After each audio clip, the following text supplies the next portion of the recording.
Hello and welcome everyone for the first session of Feminism in the Canon of Philosophy, a research lab. We have the honor to have the Kerstin Fuchs as our instructor here. Kerstin is an artist with a background in continental and feminist philosophy and ethics. She studied music, freie Kunst, post-studio art, and philosophy at University of Arts, Berlin, TU Berlin, and TU Dresden in Germany. Drawing from a large variety of researches in feminist philosophy and the cultural production of women through history. She is interested in the possible openings in the discourse around gender, questioning relationships and their reciprocal recognition, as well as exploring its rhetorics. She believes a shift in a conversation around destabilizing gender is needed, expanding it from a debate predominantly about women to a debate including the historical, inaccessible figure of the thinking man. This she views as a part of larger project of emancipation in general. She has exhibited, performed, and lectured through Europe and the United States. Well, in this seminar, we will talk about feminist philosophy and its development into a parallel entity, into a philosophy's order, as Judith Butler calls it, concerning the traditional understood philosophy, not included in the canon of philosophy as obligatory readings, while many feminist philosophers teach in other departments than philosophy itself. Starting with ancient Greek cities as the birthplace of Western philosophy, we will see how the structural setup of the Greek society sets the tone of what we read as the philosophical canon nowadays. The cradle of democracy in its lack of representation. Feminist philosophers engage with the traditional canon of philosophy and a wide range of contemporary philosophical writings. Still to these days, this is marked by a lack of mutual recognition that results in exclusion and foreignness toward feminist philosophy and women philosophy in general. Women philosophers who are asking questions outside the framework of traditionality through their philosophy when confronted with statements like, I cannot understand this, or I do not see the argument here, all very interesting, but certainly not philosophy. Get pushed to the margins with the only options to either constantly fight for their positions or leave the field of philosophy for good, and therefore erase as equality, values, voices, and insights. As a consequence of these neglects, Judith Butler asks, is there any hope left for philosophy unless it actively engages precisely such an impurity? In this seminar, we will explore these impacts on the field of philosophy, and we will ask why it's important to read feminist philosophies as a collective effort in the canon of philosophy. Rather than reading the endeavor of individual women philosophers as stating for an inclusion of women in general, to what extent must a critical philosophy nowadays include feminist philosophy to get sensitized to the topics, while widening its horizons, creating potential new openings in order to gain more representative epistemology. Picking up on practices in feminist circles through community and collaboration, the aim of this session is to invite discussion to think together through the challenges and perspectives of such an inclusive canon. This seminar functions as an opening introduction to a wide range of inquiries. All sessions will be accompanied by readings. In session 1, how did we get here in the first place? This session will start to define what is feminist philosophy, what gets debated, what is the focus of its research, what does a contemporary feminist philosophy stand for, why and how do we become feminist philosophers, why is feminist philosophy not just for women. In session 2, how did we get here in the first place? Part 2, the heritage. Looking back at women philosophers through the history of philosophy, the question of archives, what and why is something included and what and why gets excluded. And we excluded from what? We will look closer at what traditionally understood philosophy entails by readings through its story with the specific example of the ancient Greek cities as the birthplace of Western philosophy. In session 3,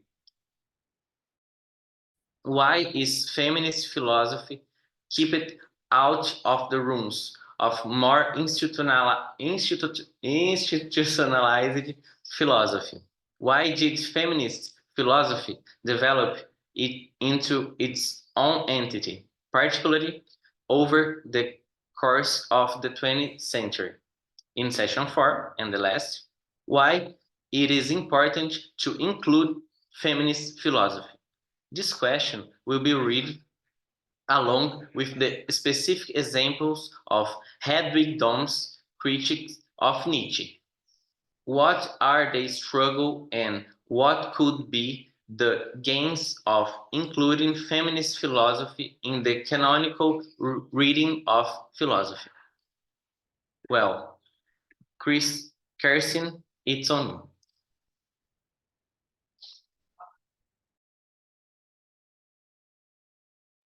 Sorry, I had to scroll to the microphone. Hi everyone, can everyone hear me? Fine, okay. So it's nice to meet you all. I diverted obviously in my syllabus already a little bit from the original description when you read the syllabus, but as I learned, we will go over the syllabus and over the in-class presentations in the second part of the class, towards the end of this class today. So we will clarify questions regarding that. I will start with giving some general words, and then I prepared a talk, which is about 45 minutes.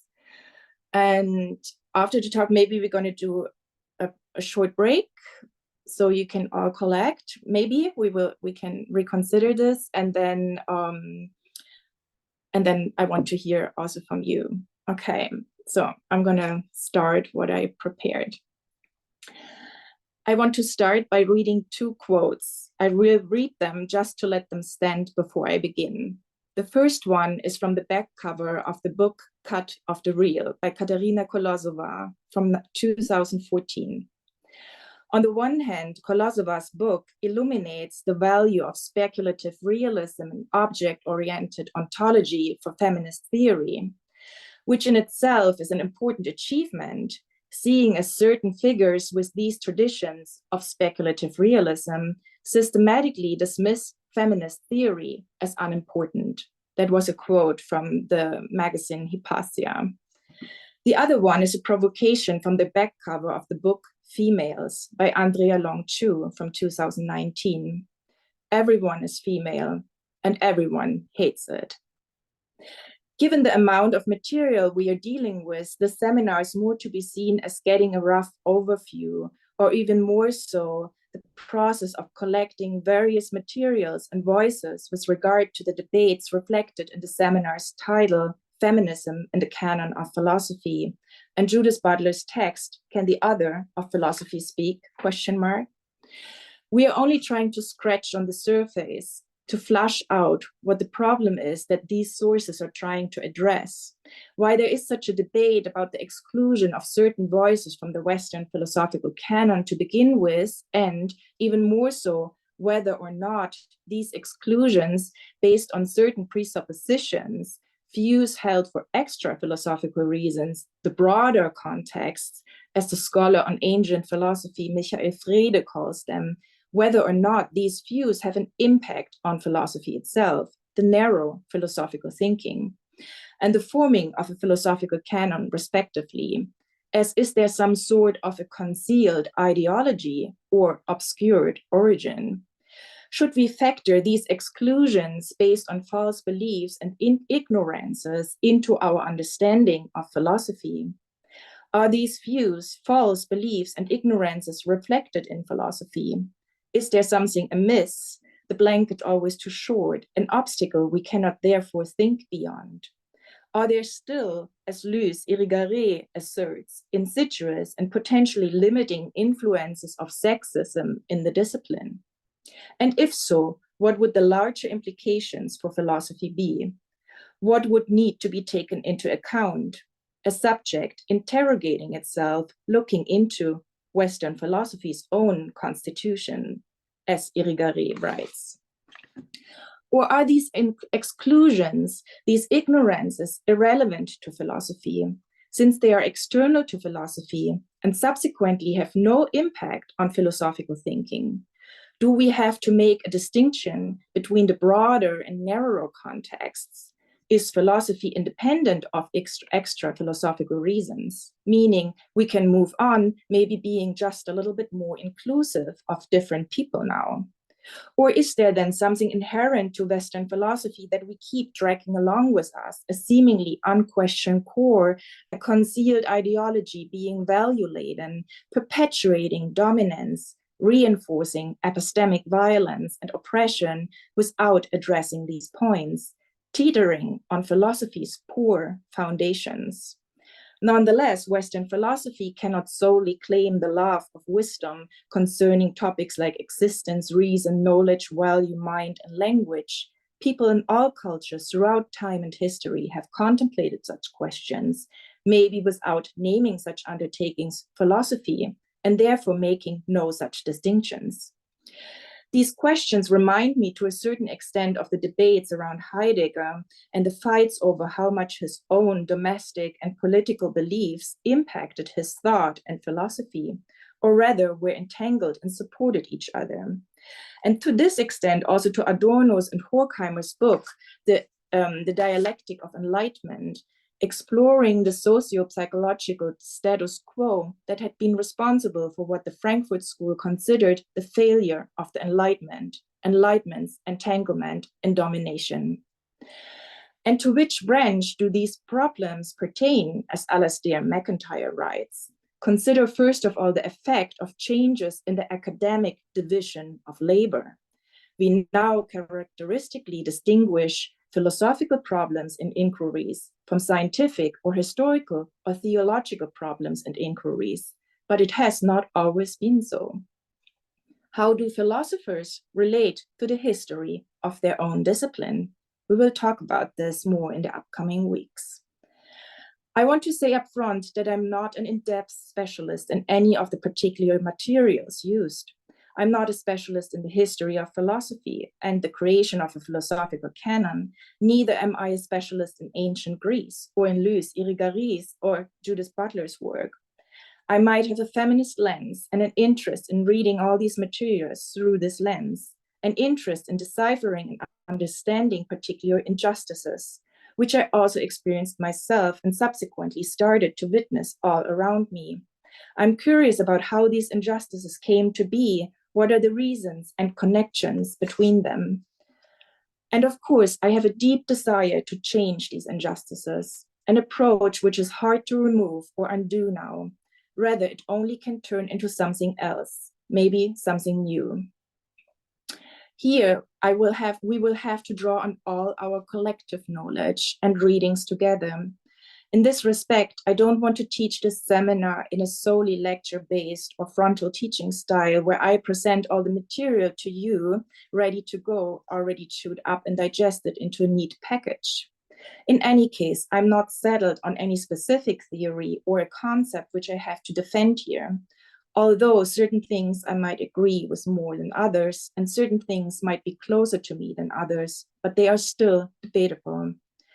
And finally, I have to account for all of your knowledge and all the resources you are bringing here, how you are listening to what I say and reading the material presented here, that you will take it in your own directions, that you will turn it into something else, yet unknown to me. This seminar is also a way to carve out some space here at the New Center. I will first read my own introductory text, the talk I prepared. It's approximately 45 minutes. Having the readings on feminist epistemology and epistemic injustice, which I offered for today in the Google Drive, hovering in the background, drawing up on them, but not specifically going in depth about each individual text. After my introductory text, I would like to hear from all of you. I would like you each to briefly introduce yourself and offer some exploratory thoughts from your side. This will also help me to get a better understanding of how to shape the upcoming classes. If we need more time for this, we can continue with the introduction and thoughts and questions at the beginning of the next class. So as I said, I will leave the syllabus for the last part of the class today, and the questions about the in-class presentation, we can clarify then. I will start my talk now, and I encourage you to write down your thoughts and questions coming up so you can share them afterwards. And I will read it once, I will read it through, yeah. So I will not interrupt, and I will not read the chat box in this time, in the meantime. Okay. I want to first say that I prepared this talk some while ago. I was sitting with it by myself for a long time. It will be interesting to see how it will now feel reading it aloud in public and how it will change through that process, listening to it through your ears. Addressing the members of the seminar on the history and sociology of scientific ideas and facts at the university in Marseille, Luz Irigaray confesses to a rare attack of stage fright. She states, "For a long time, I have not experienced such difficulties with the notion of speaking in public. How does one talk to scientists?" she asks. Charlotte Witt, in her text, This Essentialism Which Is Not One, Coming to Grips with Irigaray, writes, "Irigaray stands like a woman from the country before the law," here referring to Derrida's reading of Kafka's parable between the men from the country and the guardians of the law, asking, but what if the man from the country is replaced by a woman? This also reminds me now to Herman Melville's Bartleby, I would prefer not to, which would be yet another way to continue on. Irigaray says, anxiety in the face of an absolute power floating in the air, of an authoritative judgment everywhere, yet imperceptible, of a tribunal which in an extreme case has neither judge nor prosecutor nor accused. But the judicial system is in place.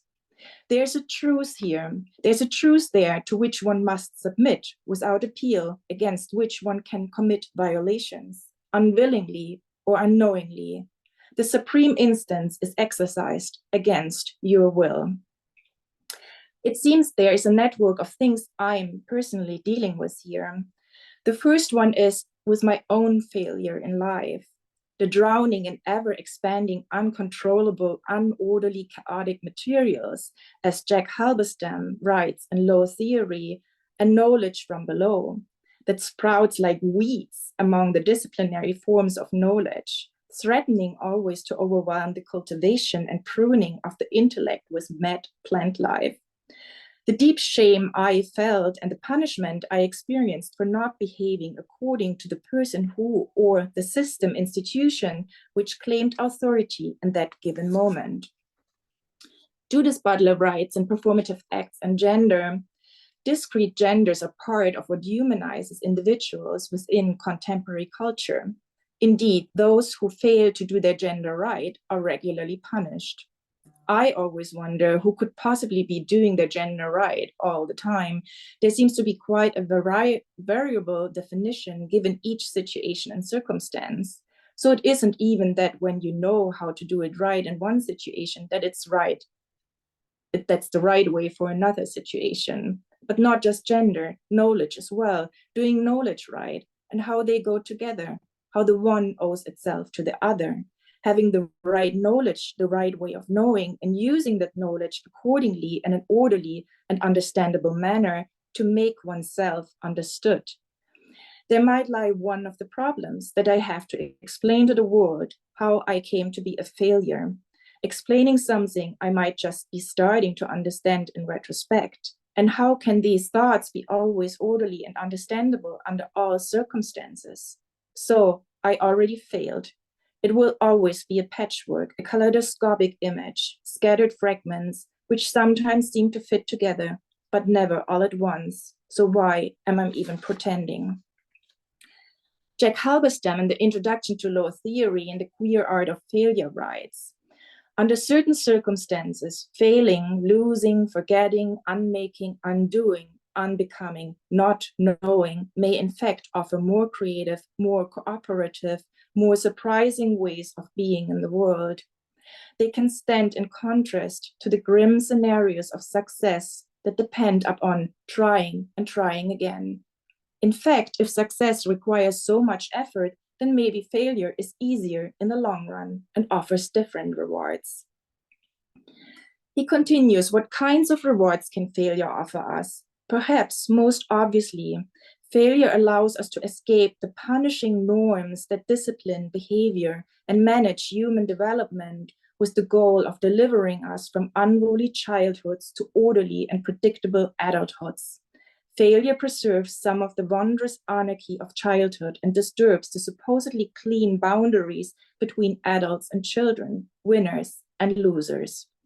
And while failure certainly comes accompanied by a host of negative affects, such as disappointment, disillusionment, and despair, it also provides the opportunity to use these negative affects to poke holes in the toxic positivity of contemporary life. Of course, one could interpret me giving the seminar or writing and publishing a book like Jack Halberstam did as a success and not a failure. But preparing and giving the seminar has entailed a lot of pain for myself. At the very least, because out of the feminist movement's extreme internal contradictions, there's a constant struggle over its meaning. So the movement is not inherently politically good, and at times it can be hard to justify any support for it. Moreover, the coming into being of the seminar and the preparation did not grow out of a happy and mutual recognition, but rather being called into question over and over again. It is certainly not contributing to my own personal success, if to any success at all. Here I want to insert a quote by Judith Butler about feminism. Feminism has had to forfeit the presumption that at base we can all agree about some things, or equivalently, to embrace the notion that each of our most treasured values are under contestation and that they will remain contested zones of politics. This may sound as if I'm saying that feminism can never build from anything, that it will be lost to reflection upon itself, that it will never move beyond this self-reflective moment toward an active engagement with the world. On the contrary, it is precisely in the course of engaged political practices that these forms of internal dissension emerge, and I would argue empathetically that resisting the desire to resolve this dissension into unity is precisely what keeps the movement alive. Now I'm thinking that philosophy itself is also a kind of low theory. Neither is it a given that a philosopher through rational thought processes arrives at a pure politically good position either, or even something socially meaningful. The philosopher will never be able to synthesize at all, never able to fully solve the puzzle. There are always pieces missing, or ones that don't fit, too many, too few, something being drawn and erased or painted over again, never quite living up to its own claims of a clear and rigorous process. Maybe only when we let things slide a little, when we turn a blind eye to some things, can it work. In the end, it is a constant struggle over philosophy's own boundaries as well. Something else I'm dealing with here, which is certainly connected to what I talked about right now, is what Nora Bernstein points out as one form of epistemic exploitation. Epistemic relating to knowledge or to the degree of its validation, where those who are harmed by excess of epistemic oppression and oppression in general are continually called upon to educate those who benefit from their oppression. Solicitations to prove that things like sexism and racism exist leave one with the choice to either engage in fruitless and tiresome epistemic labor or appear to be complicit in the view that one's experiences simply do not exist. Moreover, responding to such solicitations can have the effect of reinscribing epistemic hierarchies insofar as the continuing effort to prove and scientifically document the harms of oppression reinforces the background assumption that the experience of harm by some groups is not plausible or reliable on its own. Jack Halberstam again. One form of resistance is for non-dominantly situated knowers to withdraw from epistemic interactions they justifiably assess to be exploitative. I actually think it is not right for me to be giving such a seminar. Inside of me, everything is refusing. I'm not a knower, or maybe I am a knower, but not in terms of philosophy. I'm not synthesizing anything or having a perfectly convincing argument. What do I want from a para-academic program like critical philosophy to begin with, where when I expressed my personal concerns, I was immediately judged to be subjective and therefore my critique wiped away, irrelevant, judged that what I said was based on a personal viewpoint. I never even claimed otherwise, starting my statement with I and from my point of view. This judgment carried the implication that the person questioning my point of view spoke for something more superior, or perhaps he meant to claim neutrality, unlike me. So why am I here then?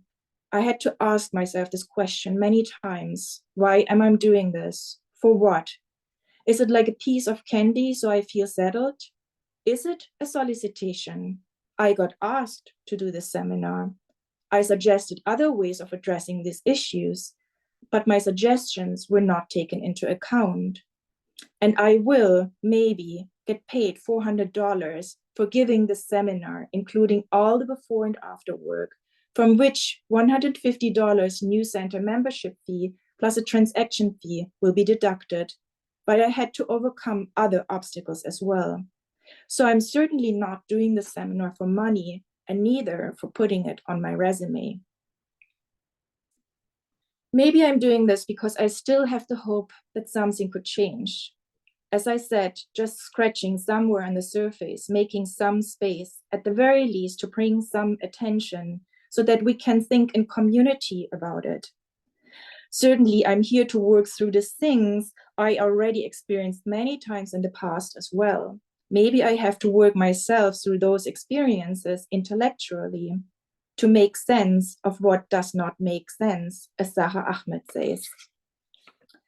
Charlotte Witt stresses the point of an intersubjective dimension of knowledge production, and therefore also philosophy, that the philosopher is indebted to their access to a large pool of knowledge, to time, to resources, to education, to reading, and most of all to the possibility of keeping a record of a thought process, a theory, and nonetheless being part of a lineage where other people think that it is important to preserve what this person wrote.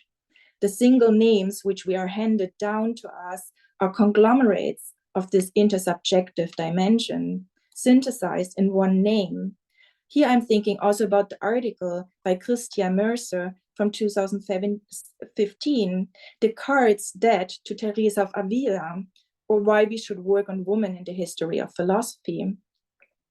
Thinking about why it was not thought about as relevant to mention sources and references, you will find the article in the Google folder. Or is philosophy just simply, or just a simple personality cult? At the same time, one person is not always consistent with one theory or thought process they are associated with. They might contradict themselves many times throughout their careers or even in one text. They themselves are not so coherent as we depict them through the excerpts we single out to make our own points.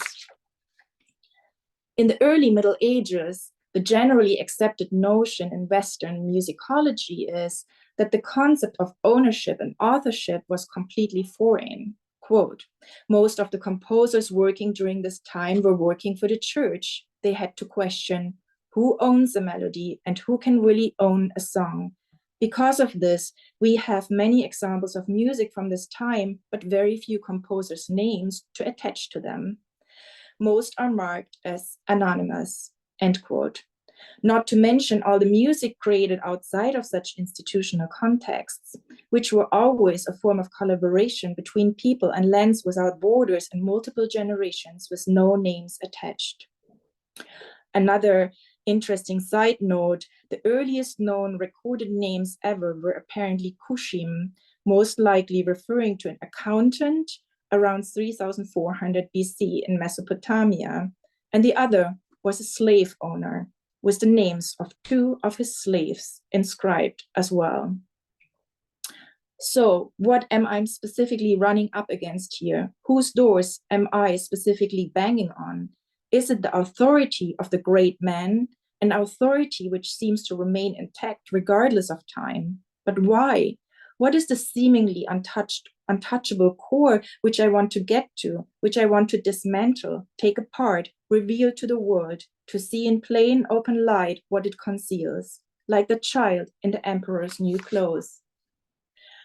I will start with my own feminist story, trying to flush out some of the problems. As Zaha Ahmed in Living a Feminist Life from 2017 writes, if we start close at home, we open ourselves out.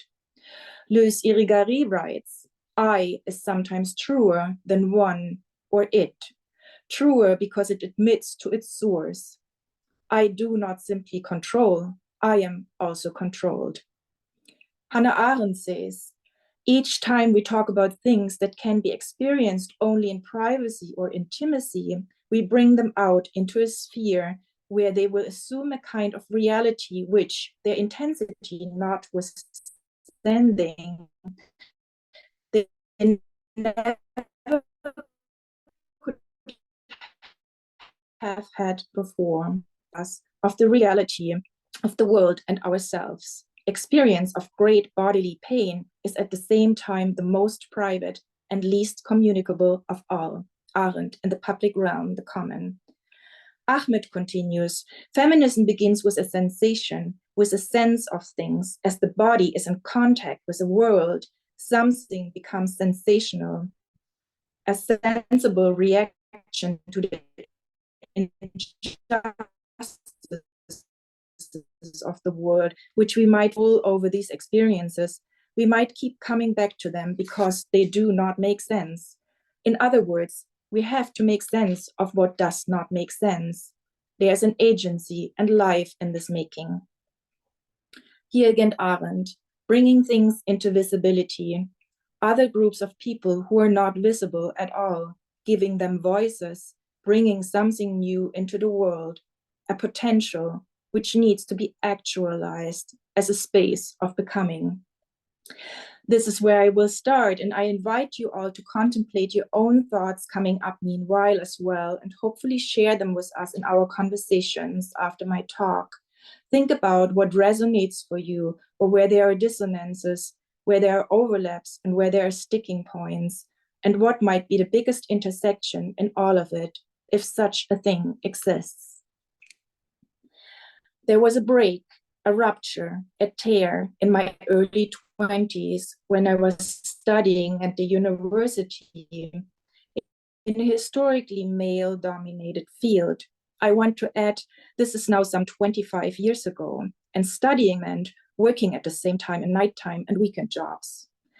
A moment I became aware that my own perception of myself started to painfully diverge from how this outside world perceived me. It didn't align anymore.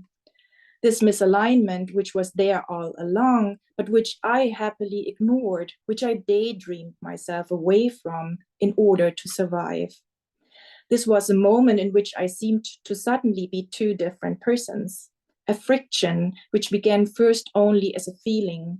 I had no words to describe it. As Ahmed writes, there is a sharpness of an impression being sharp without it being clear what the point is. Only with time did these then current experiences uncover my memories from farther in the past, of my upbringing, and eventually I could understand them in a different light. Over time, with experience, you sense something is wrong, or you have a feeling of being wronged, writes Ahmed. But then this understanding brought more pain, a pain of recognition of something lost or missed, of an experience which I couldn't undo and had to therefore bear with me for the rest of my life. A mourning of my inner child, which had learned early on that it was not right, that it didn't behave correctly, that regardless of what it did, it was never good enough, never looked good enough, etc., etc. That I had a body, here again, Ahmed, that was not at ease in the world, a body that fidgets and moves around. A child which was sexualized early on, a sexualization I was deeply disgusted by, violated by, but couldn't run away from, couldn't escape from. I was captive to it. It didn't even matter that my mother dressed me in boys' clothes and kept my hair always short. My only escape was a form of inner emigration, forming an internal resistance to deeply hide inside myself. When I started studying at the university, it never crossed my mind that there was any difference between me and, for example, my male peers or male professor. You could say I was just plainly naive. I had the passion, the love, I was curious, I was excited to learn, to understand, and to think. What else did I need? Wasn't that what the old philosophers preached to me early on? With my former East German GDR working class upbringing, that should have been no problem. Didn't I learn that I too can be a crane operator? These were still the ones where you had to climb up yourself and sit in dizzying heights in a little cabin while remotely controlling an arm to move big objects around. In my class at university, I found myself surrounded by only male peers with a male professor. Each class, my professor let me know that I was different from my male peers. Each time I opened my mouth, before I could even say anything, my teacher raised his eyebrows. Once I said something, he resorted to putting me down in front of everyone else, every time, each and every day.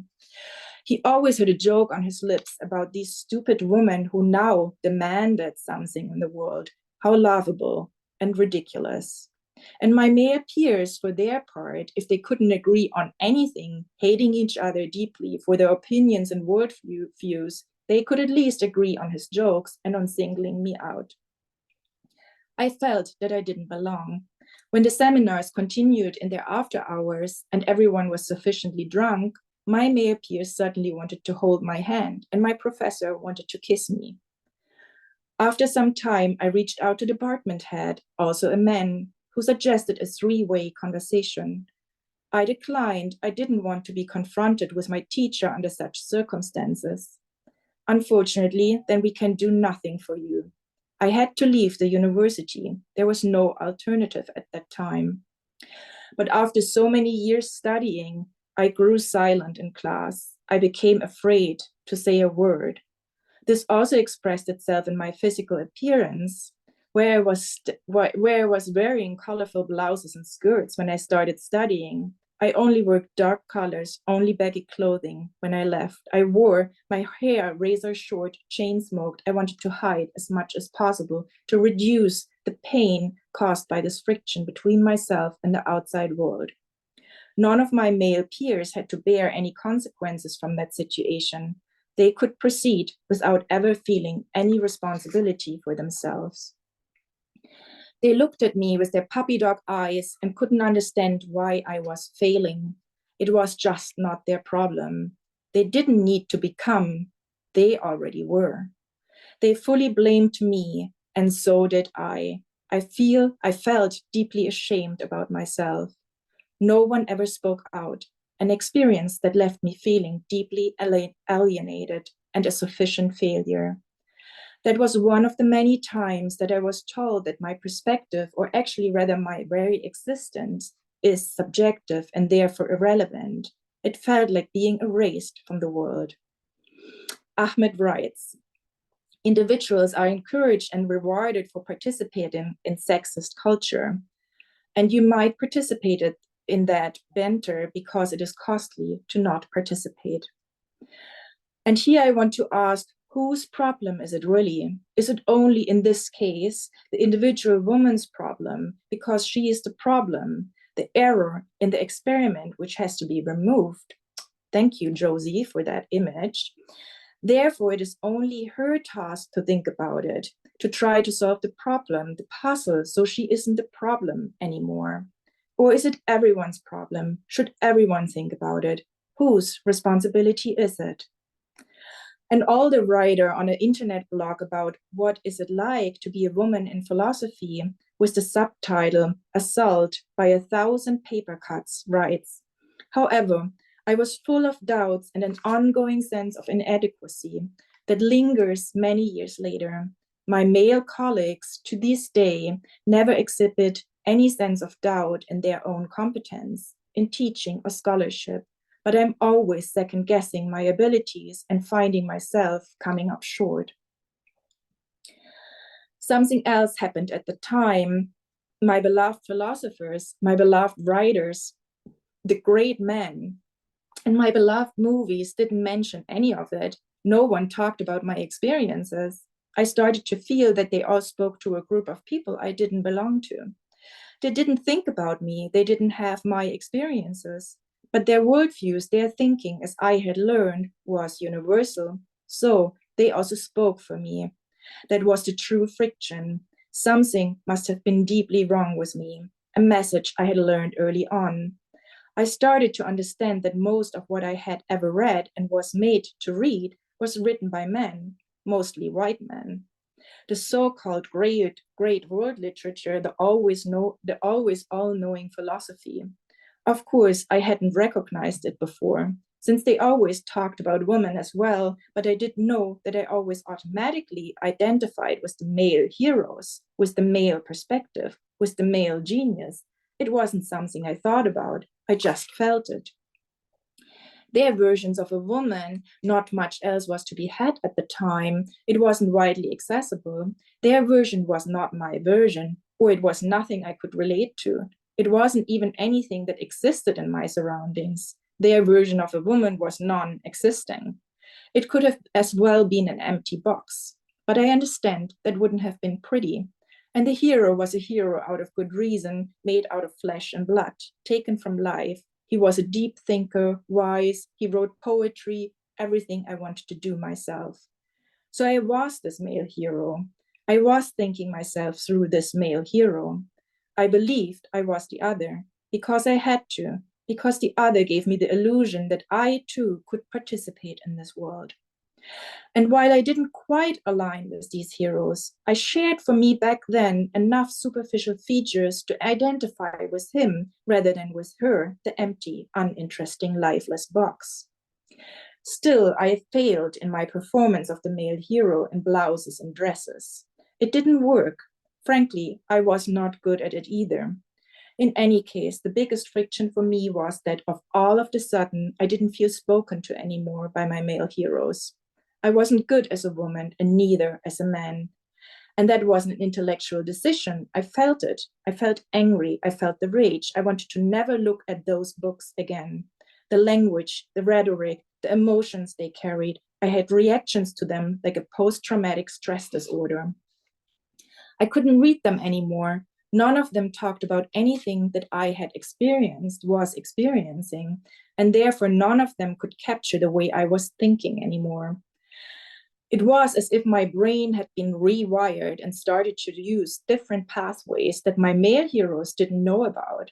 Something had cracked open, something I didn't know about before. My male heroes never needed to know about it, since they were never forced to use their brains in any other way. There, for them, there was no break. There was no scar for them, where there was a scar for me, and with it a constant sensation, as Ahmed phrases it. My male heroes, obviously white, aligned with the outside world, so everything was a continuum, their mind an extension of the society around them. They could describe that society, they could reform that society, they could describe their thinking, the workings of thinking itself in their world, but they could not think it as radical different thinking than their own. They could not radically question the world given to them. It was always a version of the same. They couldn't break out of their own world of experience, so much so that they accepted that their thinking was proven as the correct way of thinking, rational and universal. In order for me to reach that universal us, it seemed that I had to overcome an obstacle my male peers didn't have. Here I want to point out the article, The Nihilism of the Oppressed, Hedwig Dohm's feminist critique of Nietzschean nihilism, which you will find in the additional readings for the fourth class. Judith Butler, in The End of Sexual Difference, writes, the universal begins to become articulated precisely through challenges to its existing formulation, and this challenge emerges from those who are not covered by it, who have no entitlement to occupy the place of the who. After that experience, I enrolled myself in mathematics. Somehow I had the hope it could help me to understand why the things are as they are. This painful friction uncovered my experiences made already in childhood, bit by bit, not necessarily in a linear fashion, but in memory flashes, that I was treated according to this difference all along, in the way of you can do this, but not this, or you can behave like this, but not like this. In me being sexualized early on by the male members of my society, being obsessed over up for grabs, to be used and to be abused, entangled with the reward of love or the withdrawal of love, the severe and subtle punishments I received, all to chaperone me into a vague but seemingly natural given role, which of course no one in my surroundings questioned or even understood that such a thing was going on. It was like the air we breathe, inescapable. Ahmed writes, you are being assigned X or Y, also being assigned to a group. An assignment is what you receive from others that will determine how you're positioned in relation to others. An assignment also means a task, like a homework, or always a kind of additional work, extra work, to prove yourself's worth. I rebelled often. I felt the rage, the anger against some injustice I had no words for, and I saw my mother's rage and anger against the injustice she had no words for. What I internalized was that there was something wrong with me, as my mother had internalized it herself, which expressed itself in bursts of hysteria against the constant straitjacket being put on her to restrict her own need to be respected and recognized in the world. And not just being trampled over again and again, being a doormat, but also having to make yourself audible in hysterical outcries from this squashed position. Ahmed cites Alison Jagger from 1996. Only when we reflect on our initially puzzling irritability, revulsion, anger, or fear may we bring to consciousness our gut level awareness that we are in a situation of coercion, cruelty, and injustice. Ahmed adds, a gut has its own intelligence. In order to survive, as I got older, I had to go uncover, hide my thoughts and feelings, for otherwise I would be punished. Punished by the withdrawal of love, by the people around me. As Ahmed says, it is costly not to participate. You become the problem. And let's be clear, I grew up in a country, the former East Germany, the GDR, where equality, at least for women and men, not for everyone, understandably, was written into law since 1949. It even went so far as to prescribe the obligations in a household that the husband and wife had to share responsibilities equally, 50-50. The ideal of the woman was a working woman. A woman who stayed home to take care of a sick child was generally looked down upon. Both partners were equally responsible for the household and the upbringing of the children.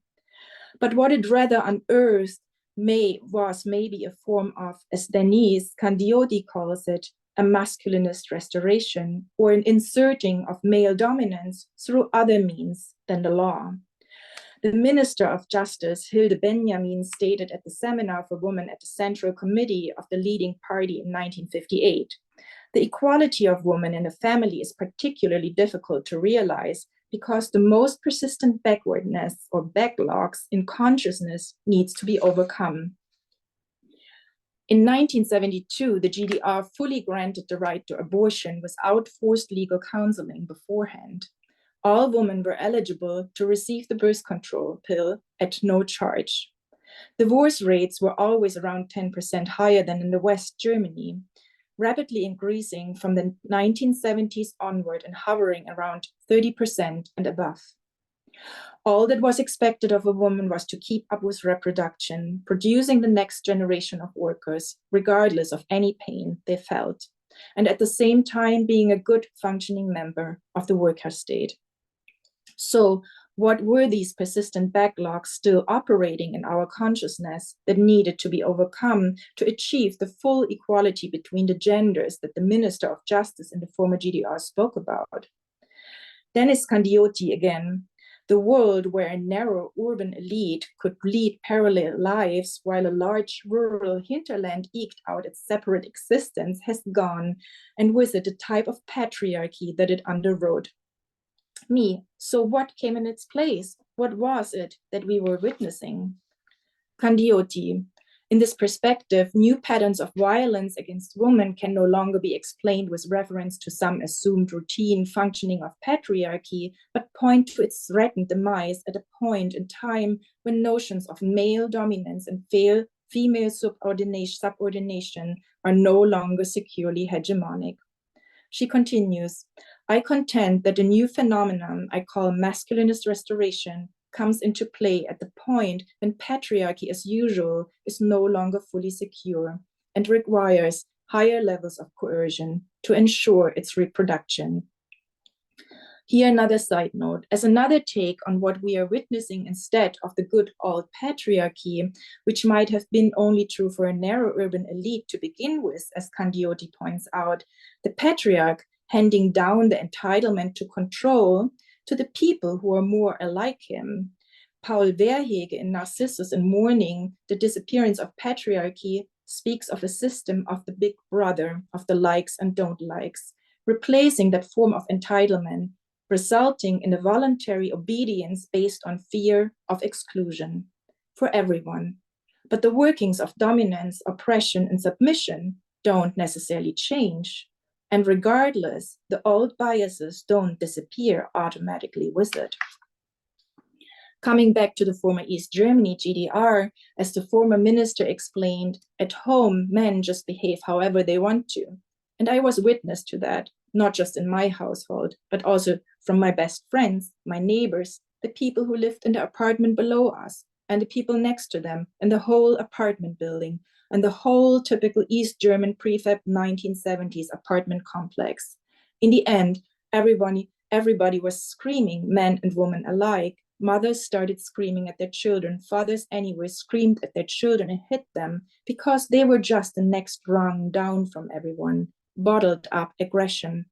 The building's courtyards were reverberating the aggression either in the intermittent silences or in screaming at each other and children. As a child, you could have been under the impression that there was no love in the world, only hatred. In a country which preached love and solidarity for our brothers and sisters around the world, for the downtrodden and the oppressed.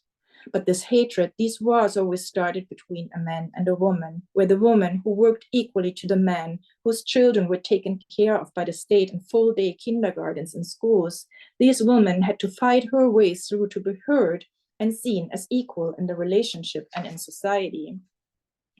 Not just as an equal in taking responsibility for daily tasks, but in taking responsibility for each other as a form of mutual recognition, as a form of love towards each other, regardless of the relationship status, a reaching across. Women had to constantly demand that recognition. And then there were these endless cycles. Men would repent, crawl on all fours to ask for forgiveness, give their sermons and speeches, and afterwards, when they were forgiven, it all started over again. As a child, I was left with the strange feeling that love between a man and a woman is not possible, or only to a certain extent, as long as it serves a function.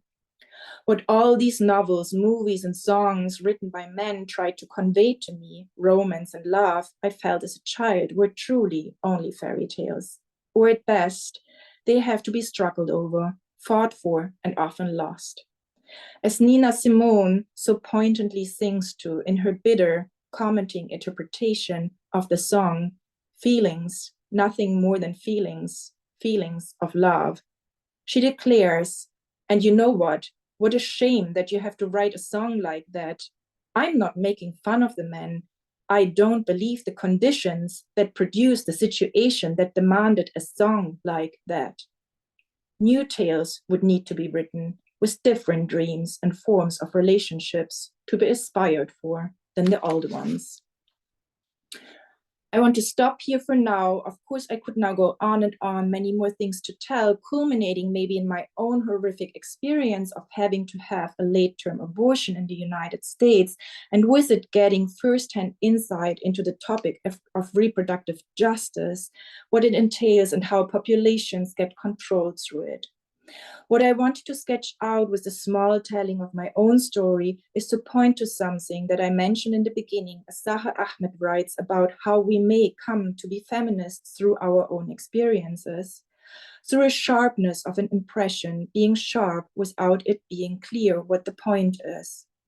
Over time, with experience, you sense something is wrong, or you have a feeling of being wronged, a sensible reaction to the injustices of the world, not trying to obscure the origins of our inquiries. How this feeling of being wronged starts to become like an orientation, a search for why it is that you hit these walls over and over again, knowing that what I experienced is just the tip of an iceberg, and that many other people experience all of this to quite a different extent, depth, and with extreme destruction and devastations to their lives. And it seems only when we violently push these feelings of being wronged aside, not speaking out and up, since as Ahmed writes, it is costly to not participate, you become the problem. Only then can we get a piece of the cake. Only then can we participate. Through my experiences, I might have a window into the world of much more grave, severe injustices, into their workings. At the very least, this wound acts like an opening to receive other information, while understanding that the ways we perceive injustice might change over time, we should not have such walls where people get turned away for whatever reasons. It should be the tool to investigate these experiences, since they belong to all of us. Another point I want to make is that of complex intersections, as my own structural position is made up of, for example, my heritage, my roots, my upbringing, my gender, how these play into my ongoing experience are in a so-called real existing socialism, on the path to communism, whatever that meant in the official readings at the time, where the equality of women and men was written into law and at least superficially practiced, only revealing its shortcomings, its own shortcomings, in not being able to sufficiently address the deeper problem. How that country of my birth dissolved, disappeared overnight, and with it all the values I internalized and relied upon. How we needed to go through the process of civilization, having to be educated anew and assimilated into the West and its form of capitalism at that time. A capitalism I had learned as a child to look down upon, to despise, to feel sorry for the people living in it, and feel strongly for the oppressed it relied upon and exploited. An exploitation which the country where I came from practiced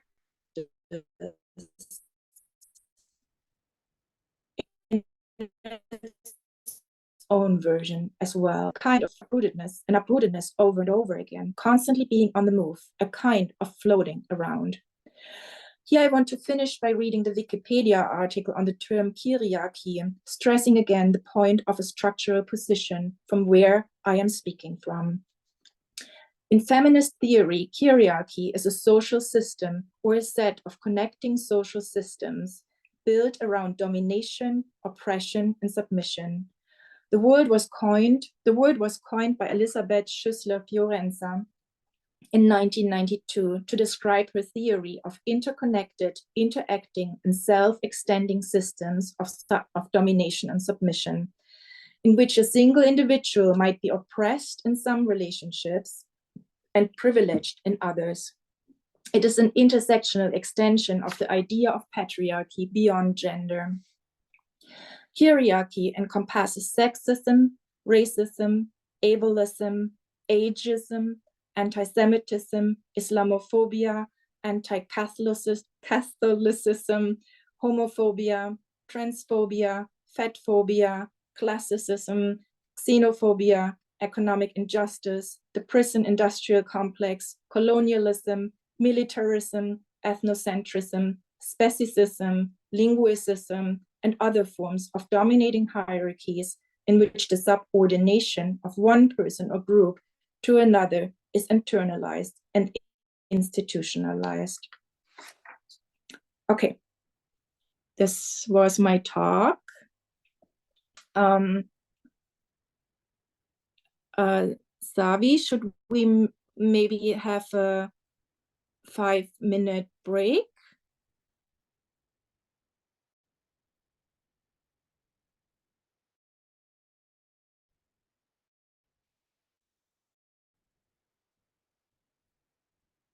What a 5 break is for you? Then we reconvene and is this okay? Yeah, means so like we would meet in, yeah, we would meet like 15 minutes after. Yeah. Okay. See you in 5 minutes.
Okay, everyone. Maybe we should resume.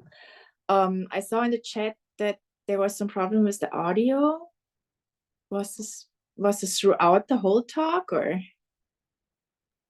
No, just at moments. There were some moments where there was a bit of a delay, or for a few seconds there was like some noise, but we could grasp the main talk, the main of the talk. Okay.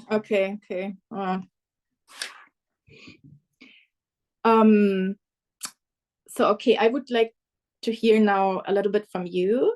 So I actually would like to have like a form of introduction. So maybe we can go around and everyone can share a little bit of their thoughts or questions, and I will try to take some notes so I have a better idea where we are at. And I don't know, should I just call up on you, or you just want to raise your hand? How do you feel comfortable? Or who wants to go first and say something? Okay, Lais, do I say this correctly? That's perfect. Yeah, Lais. I can start. It was very interesting. Lais. Thank you for your time with the talk. My name is Lais. I'm speaking from Rio de Janeiro, Brazil. Right now I'm at my parents' house in the countryside, but I live in Rio. I'm a visual artist, but my background is in economics and geography, so it is most of what I research is related to our relationship, body relationship with the territory, and I just wanted to thank you. I through the talk, it made me think. I made some connections with Donna Haraway's paper on situated knowledge, and how this partial perspective is really it's a privilege, but it's also how we can just pose it from our specific context, right? And that made me think of something else. For example, I think one of the texts that you added in the resources is Spivak about the subaltern, and this is very interesting, and I think they all connect very well. I don't really have a question at the moment. I just wanted to say that, and say that I think it relates a lot, and something that is related to, for example, yesterday, was it yes no on Friday, I'm also on has Reza's seminar on catechism for a revolutionary philosophy. I think there is a intrinsic relationship between that. If he's speaking from Iranian or Afghan perspective, and we're speaking from a feminist perspective, I think we're both talking about the other, right? We're always talking about the other and how this. And then they made me think about the Rojava revolution, like the Kurdish women and the movement and the genealogy concept. So I think it's a lot. It's very interesting. Thank you for that. Right. Thank you, Lais. Okay, what's next? Sensa, do you want to go? Yeah, hi, can you hear me? Yes, I can hear you. Okay, so hi with everyone. My name's Sensa. I'm speaking to you from Ecuador in the south of the Americas. Things are pretty messed up here, like there's no electrical service whatsoever. So I'm like literally connected onto a power bank and stuff like that. So it's quite dystopic to be speaking about all of this.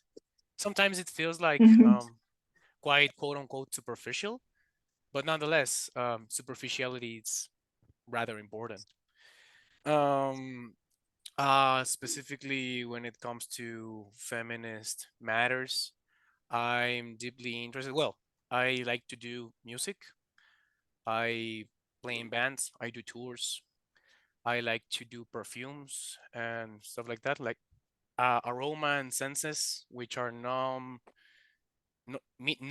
mediated through verbal outputs, are some of my interests, you could say, intellectually. And regarding the topic, first, thank you for your time. Thank you for the in-depth disclosure of what we're not going to do. I like that it was a little bit cunty, you could say. And I had a question. Well, this is something that I've noticed being ongoing on feminist discussions in the present time, and it's mostly regarding to the idea of failure, which you mentioned, as you mentioned, failure is different in its rewards, and it's like a steady point, which you also mentioned, share with Halberstam, but that, for example, it's quite discussed and with in-depth researches here in the global South, you could say. I would prefer to say economic South, Oh, but in yes. sounds like you're cutting in and Hello? out. Yeah, you're cutting in and out for Oh, me. I'm so Maybe it's sorry. the. Can you hear me now? Is it better? Yeah. Yeah, I can hear you. Right. So I lost the last part, what you said, Oh yeah. after the failure. I had just like a question. What would you say is like the outcome of thinking from a feminist perspective or dimension or outlook when it comes to failure as an effective axiom in present time, specifically when it comes to discussing uh, um, epistemic injustice and hierarchies, mostly because from epistemic injustice and hierarchies, at least among feminist discussion, there's always this point which is always not taken into account, and that at least I consider it's fundamental from a country which has no electrical service, at least not continuously, and no running water at the moment, at present time, which is the ableism aspect of it. What will you say? How does it intersect the importance of failure as an effective axiom for feminism and its mostly concurrent conclusion in ableism? I'm not quite sure if I understood your question quite right.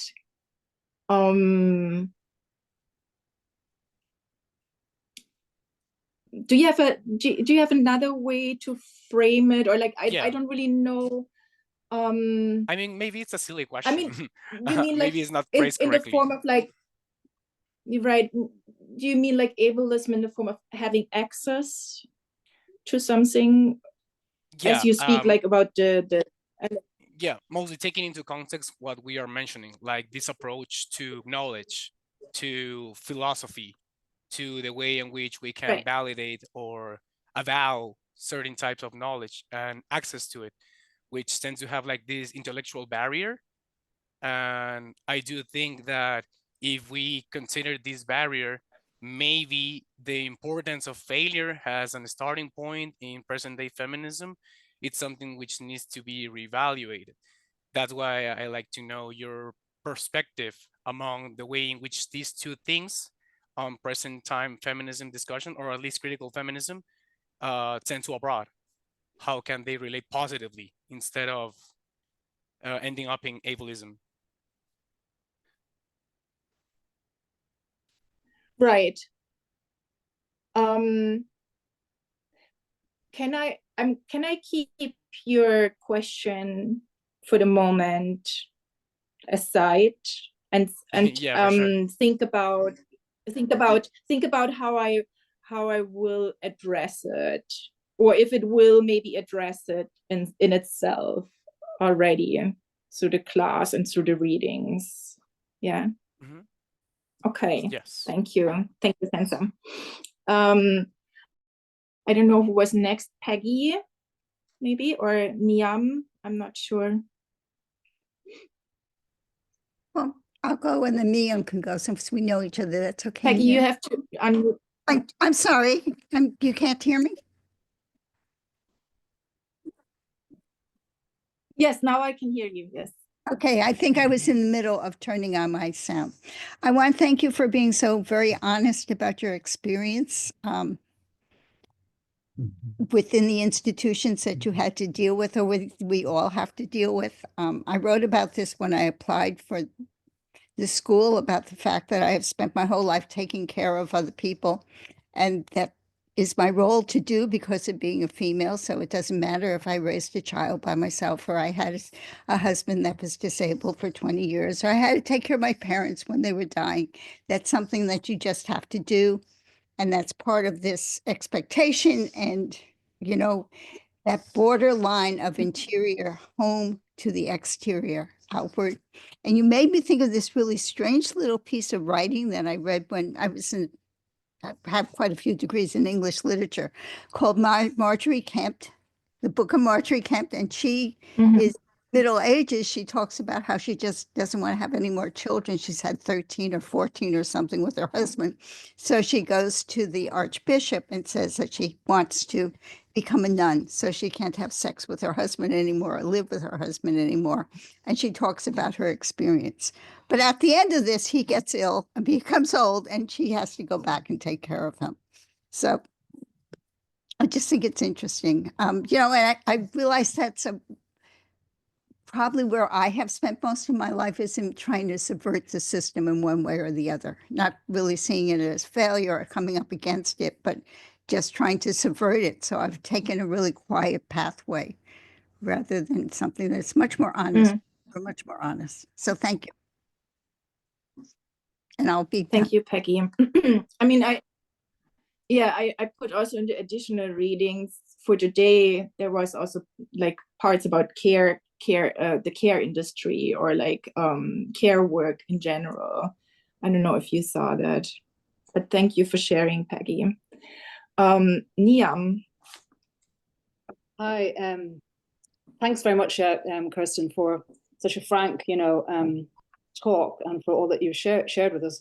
A couple of things that came to my mind. The first one is a little bit of the kind of legacy of psychoanalysis, and also a legacy of a certain moment in feminism for me that sort of stands out when I'm listening to you speaking.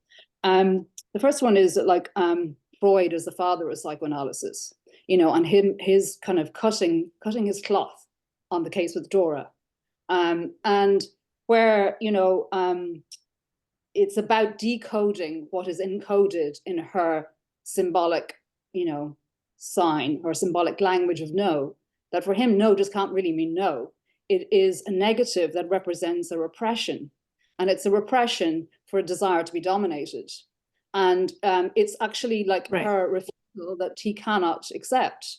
And, I guess so much of what you say is about either this submission to that, and the dishonesty to oneself, accepting the norms and the codes and entering into the social, or else actually being outside of it, and being pathologized, and then being the hysterical female. So it is there, the kind of classic sort of steps, and so much of what you say reminds me of that sort of situation. The other thing is, and I'm just very curious about what you and maybe the others would think as well, for me is a really significant moment in feminist history when Judith Butler in Gender Trouble declares, the distinction and almost a neoliberal era that we move into, where it's ubiquitous, that actually no longer are we speaking from the position of sexed bodies, but they're actually performing genders. And I wonder, is there a different, like moving from maybe Freud with the biological determinism, attached to Dora, that actually now we're in a different sort of regime that is inducing different kinds of pressures? Because when you think about it, actually it is the huge weight and the gravity of the choice, the choice to perform and how to perform, and also the kind of regulatory ideals around adapting to the social and the marketplace, to put it kind of crudely, and so I wonder, if there are those that kind of tension, of different kind of, regulatory ideals, about, the expectations of being or becoming, in either of those two kind of cases, whether that kind of strikes a chord with you.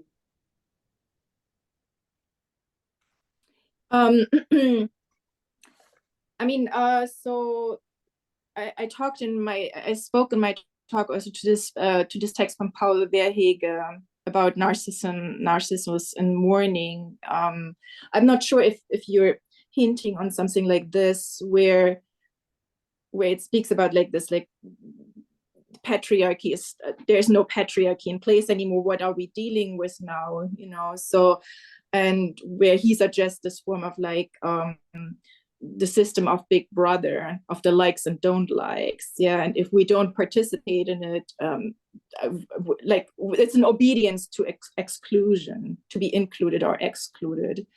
I'm not sure if you're hinting at this or what Denis Candioti says about this form of masculinist restoration. Yeah, when these forms of like hegemony or like clear divisions are falling apart and not so clearly delineated anymore. What is it what we are witnessing then?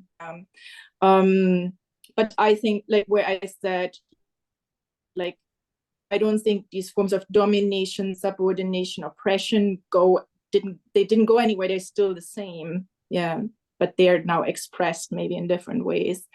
And also that these forms of biases we have are also not automatically like disappeared automatically with it. So I'm not sure if this is what you're hinting at, if I understood you right, or just to.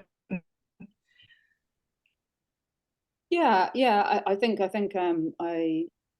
do you have yeah. I mean, there's so much more to say, say to that. Of course, one can like make a whole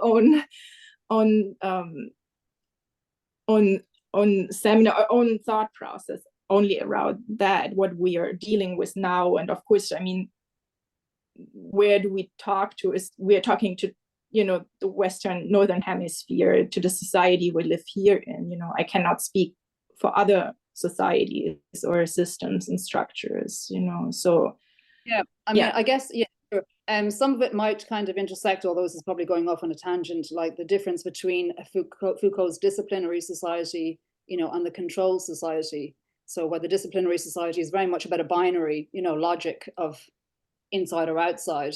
But the what I was then actually going on to speak about in terms of the performative, you know, is more like a control society. So in some ways you were talking about that internalization of the regulatory ideal, you know, that and that was not an either or choice anymore. It's actually, we've got free choice to be anything, but there are other pressures and, you know, regulatory sort of ideals within that, which actually may be that we've a lot to learn from feminism and how it, you know, what it says about, you know, the you know, coming through the binary, you know, and the binary logic.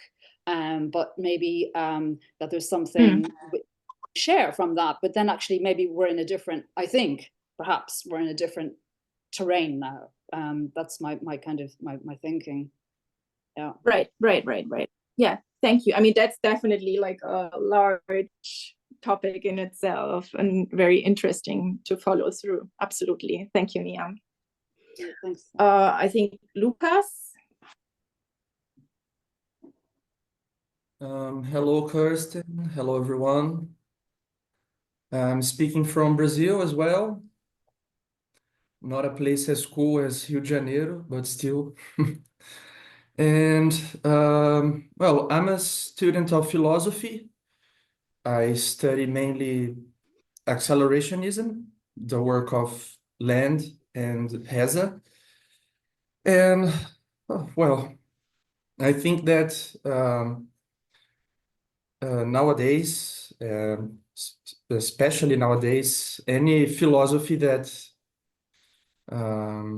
doesn't put into consideration issues of gender and feminism in general is bound to produce redundancy at best and violence at worst, right?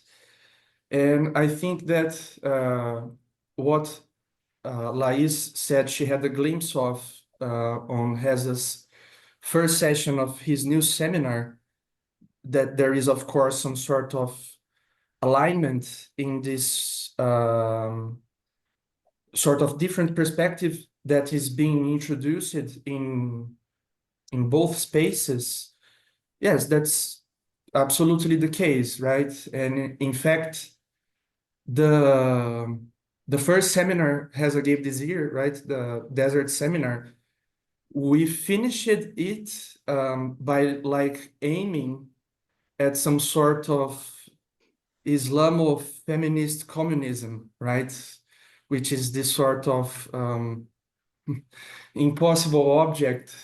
But in a sense, we were sort of glimpsing at the history of patriarchy and monotheism and capitalism being the same story, right? Which is, of course, a very problematic idea, problematic in the sense that there are a number of things that should be addressed first to think like that, right? But regarding that specifically, I think in the case that the figure of the Muslim women, the Muslim woman, is one of the most intriguing figures of our time, and one of the most one of the figures that we should definitely try to listen to, because we're always very quick to say that the women are just so much oppressed in Islam, right?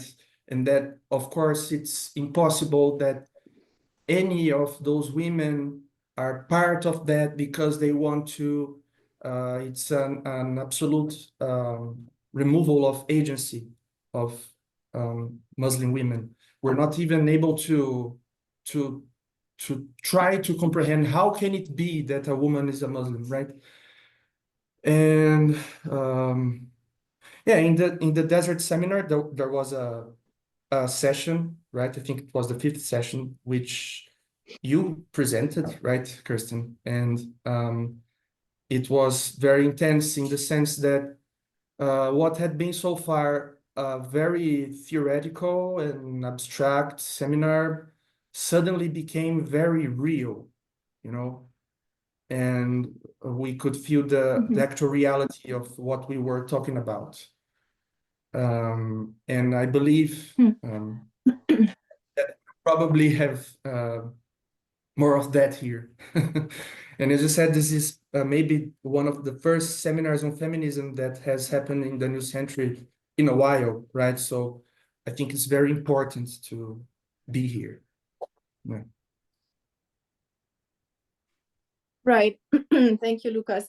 I mean, there's a lot to unpack, you know. I mean, I also, oh, first to the like, I think there were seminars in the past to regarding accelerationism in feminist thought, like xenofeminism. Some people talked to this several years ago. I was not here or part of this, but outside of this, there was never anything, no class or seminar attributed specifically to that. And I mean, that was a little bit also when I came to the new center, this felt lack. There was a lack of some sort, I felt. And also that I felt, I was a little, and I talked to this in my talk today, I was reminded to my studies 25, 30 years ago, where I was like, how could this be that this still is the case in philosophy? I was shocked. I didn't know that. Yeah, I was shocked that there's still such a lack. And even like a form of like, I felt like a form of hostility in the new center, even to feminism. As I learned later, that was pertaining to that when one speaks about feminism, one screeches into the terrain, in the muddy terrain of essentialism, yeah, and that was like it's like a mainstream status quo. We don't want to do that, yeah. So I think for many people it's also muddy for many philosophers, even female or women philosophers, to talk about these topics. They don't like to touch it because it immediately rebels away, or it's like super muddy, or it's like it's just a slippery slope regardless where you step to. Yeah, so even many women just like, I'm not going to touch that. I don't want to talk about this in philosophy. Yeah. That was to that topic. And then when you spoke about Islamofeminism, and I also put something into the additional readings about the topic of feminationalism and imperial feminism, yeah, where it speaks about like the imperial wars done in woman's name, yeah, in the name of woman, in the name of women's rights, yeah, and we see that happening nowadays again, yeah. So where it is really important to stand up to that and to say like, no, you're speaking not in my name, yeah. No woman's names. Let's start here at home.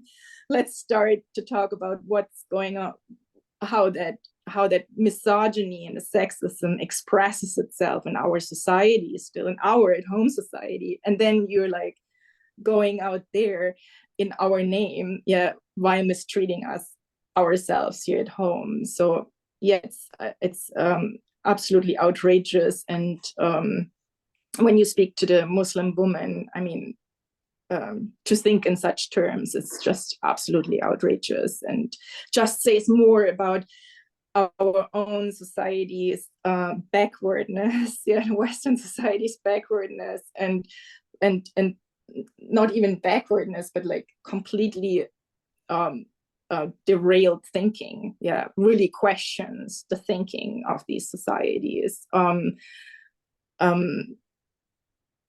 which I think particularly after the wall came down in 1989, I had several such awakenings while starting to be assimilated into the West, yeah, that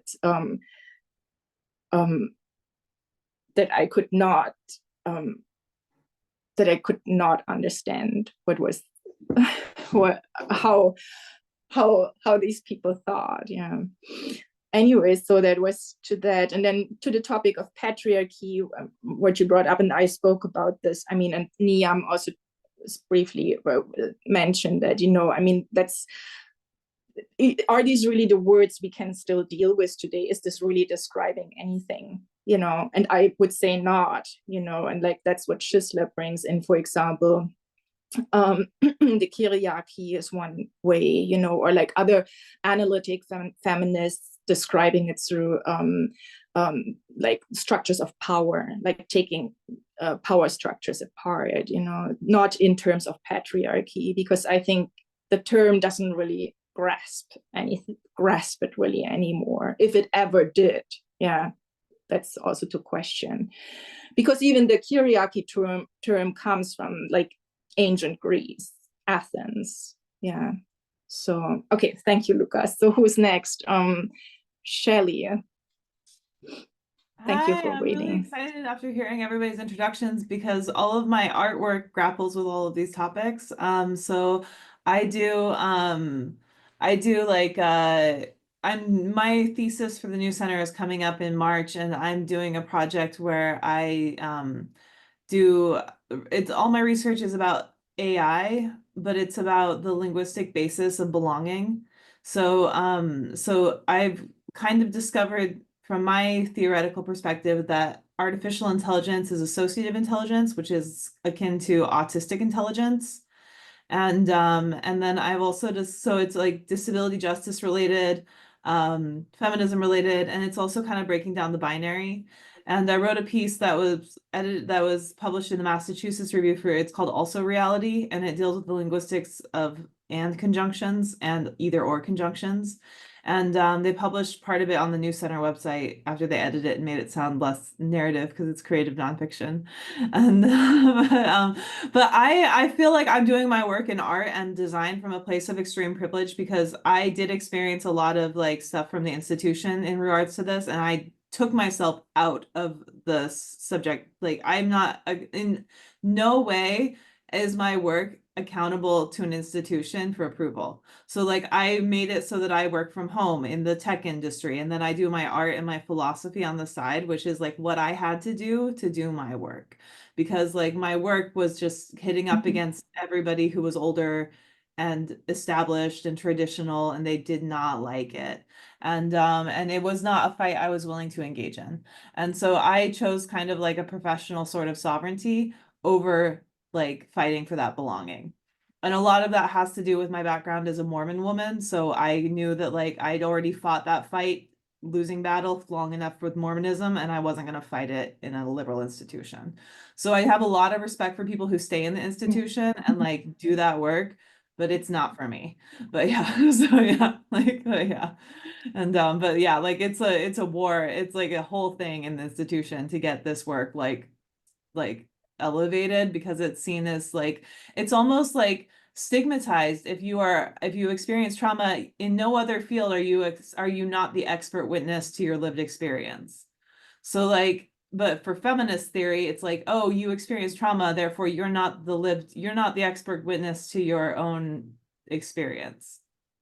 And that's something that happens in sociology or psychology or any other field. Like no other field does this to people. Like, so I think it's interesting. And I think it's just such a valid and like valiant fight in academia right now. But I don't do it. I'm not good at it. Yeah. So yeah. But yeah. Thank you, Shelley. That was very informative and very interesting. Yeah. I mean, like I was expelled from academia, so to speak. Yeah. And that I'm here now is just like because I said something, you know, as I said in my talk, I spoke about something. And it was kind of a little bit forced upon me. It was not quite a choice, I would say. Yeah. That's what I'm also speaking about, this exploitation, solicitation. Yeah. Where what you say, like where I as a woman now have to speak about this topic, where I'm like, no, I'm, you know, like where you're made to, and it's a form of repeating violence again. Yeah. So, which I'm actually really refusing, I have to say. So, and I spoke to this, why am I doing this then even, you know, I'm like, I frankly don't really have an answer to that, you know. I wished I would be outside of this and not in the midst of it. But yeah, so thank you, Shelley. This is very interesting. Josie. Hi. So I'd also like to introduce myself. My name is Yosi. I'm from India, and I'm also researching on artificial intelligence from the perspective of cybernetics, and I've been writing about that. And I really found the comment of it being associative intelligence as a form of autistic intelligence very interesting. And from Shelley, maybe I would like to discuss that further with her. But I actually notably what Shelley mentioned, that in no other field is the victim or the person who has gone through the trauma not considered an expert. I think that is not strictly true, because I think it is part of what we call infantilization. And infantilization, by its very name, it's a product of how children are in a sense engendered um, as entities not capable of rational thought and or rational speech, where rationality is a signifier of power, where that is taken away from children, and women are infantilized, and that is then also extended to people who are not considered sane, mad people, disabled people who are. The thing is, it's a very interesting effect of trauma, the way our society conceptualizes trauma, that if you're traumatized, if you've gone through something extreme that alienates you from the people around you, which alienates your speech, your way of um, your phenomenological expression of your experience, then that necessitates for someone else to make sense of your experience. Then there needs to be a mediator, because in a way your speech is considered illegible, I think that's part of it, and that feeds into this infantilization. There's a vicious cycle there, which makes it so that even if it could have been legible, it's just rendered, out of hand. It's considered illegible.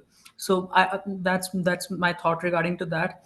And what I would like to say about myself in regards to this discussion about feminism, I would not like to go too much into detail, but what I would like to mention as a queer person, as a person who seeks to escape from the country which I'm in and transition where in a place where I would feel safer. Um, and the conception of gender identity and femininity, it is I have I've been thinking about it in terms of um, constellations of contrastive qualities. Like we are constellations of qualities, and what I would call a fascist conception of gender does is that it privileges certain, it select few um, signifiers from that constellation of qualities, and it takes them to a status of transcendental reification or deification, that okay, this is the mark that has been imposed upon you. And it's very there's no formula for it. It's very contingent. It's just nothing about it is rational, as much as a fascist would like to think that their understanding of gender is rational. It's completely contingent and rather arbitrary. But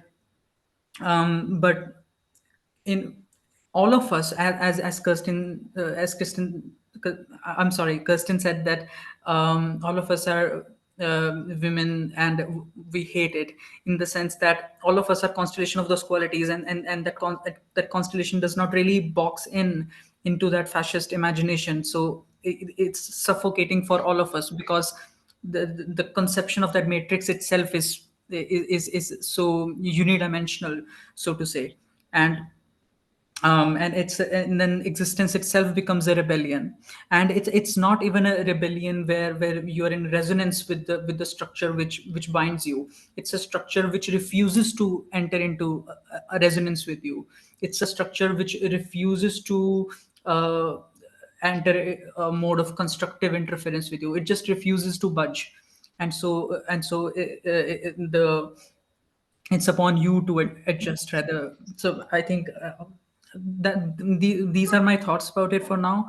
I of course, there are a lot more personal details about which aspects of me on my experience and make me make which qualities are in those constellations which makes me consider such a move. I might expand upon that as this seminar goes on, but for now that's it. Thank you, Josie. Just to catch up with something, what you said was the fascist imagination suffocating for everyone. I mean, I think that's absolutely true. I would still make a distinction in the way of what I spoke also to, that for some it still works. Yeah, for some people it still works, as also Zaha Ahmed says, to participate in that, in this sexist banter, as she said, is still beneficial for some. That means they still can participate in a certain structure. And often this is not even people who are like fascists or the people I studied with back then 25, 30 years ago.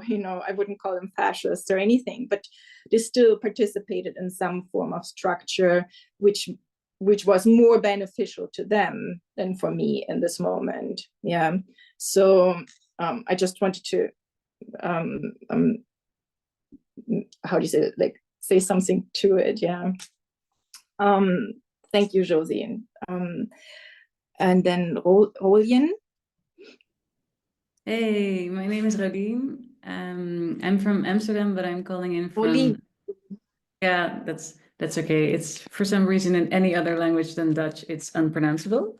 But I'm calling in from Portugal. I live in Lisbon, and I raised my hand because what both you and Shelley and Josie said really related to what I was thinking about today. I'm an artist and a strategist, and I work within the fields of care and identity. And I ran into a friend from Amsterdam here on the street today. And we were talking about a friend of ours who went through something horrible. Like she lost her baby just before she was about to give birth. And we were talking about the fact how difficult it is to communicate with people that went through something very traumatic, and how it changes the hierarchy of the relation, or at least of the communication.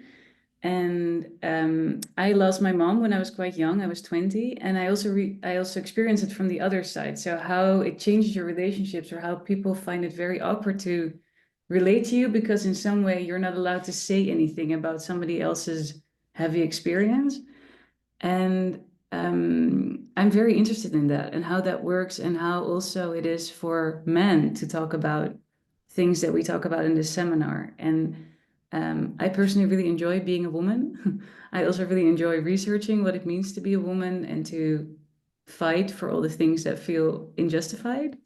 But I also always try to think about it from the other side. So I also don't want to disqualify the other side, or like, I don't know, I'm my brain always works in, okay, you're telling me this, or you're telling us this in this talk, but what does that mean also from the other perspective? And yeah, so thank you for that. Right, absolutely. If I understand you correctly, was this like, or how this feels for someone who identifies as a man, to talk to such a topic as feminism in the canon of philosophy, or even like as my male peers back then when I studied, how did they feel in all of this, or how did they make sense of all of this? I don't know. Do you want to say something, Roland? Yeah, I think I also mean, how can we talk about these things over the bridge of binary? So instead of it as being women or femaleness or feminism, how can we look at it from another perspective, where instead of fighting fire with fire, we fight fire with water or with a blanket or something else, instead of fighting, maybe even being fought and not fight back, but do it in a different way. I think I've read a lot of feminist theory. Right. Yeah, I sometimes I just get a little bit annoyed by the victimhood of it. So can we step away from the victim and the one to blame, and talk about things in a different perspective? Right. I mean, there's still this form of like, how do you talk about what I said with the hierarchy, or with these forms of like dominance, oppression, submission, which position we are taking in. So, I mean, one could talk from this. Oh, there you are, like it changes constantly, the windows. That's like how one could talk about this, or like grasp it in a way, this form of power structures and structural positions. But as I say, in certain situations, like my situation back then when I studied, it was pretty clear cut. Yeah, it was like there wasn't such a thing of like, okay, of a question of victimization. I think there are situations which are pretty clear cut. Yeah, and then it's more beneficial for some people to participate in. And what are we participating in? That's this, we had that point before with Niam and like other people, what is the system we are participating in? That's a big question, and what are the benefits for us to participate or not participate? And so, yeah, I mean, it's intersecting with several different points. Thank you, Olin.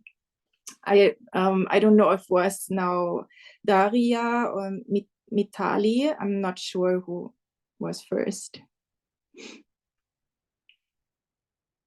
I can go.